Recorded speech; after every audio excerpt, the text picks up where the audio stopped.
More than 600,000 people in the United States have knee replacement surgery each year.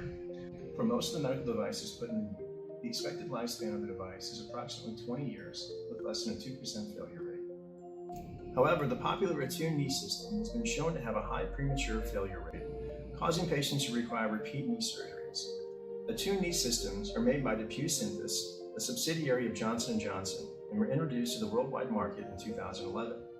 The problem with this popular knee replacement product is with the bonding system. Parts have been reported to come loose, and patients have been required to have further knee surgeries to replace the defective pieces. Many times these revision surgeries are more painful and more difficult due to scar tissue and tissue damage. Problems started being reported about this defective medical device in 2013. According to the Journal of Knee Surgery, early on doctors began noticing the devices were becoming unglued from tibial bone attachments. In certain cases, it was reported that the device never bonded to the bone at all. Unfortunately, Johnson & Johnson failed to warn patients about this major flaw in their product.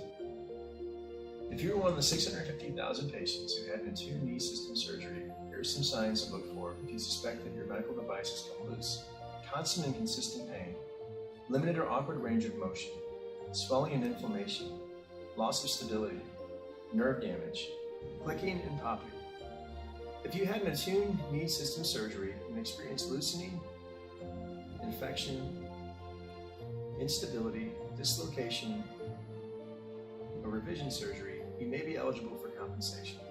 Cases are now being negotiated for settlement. Call Periscope Group today.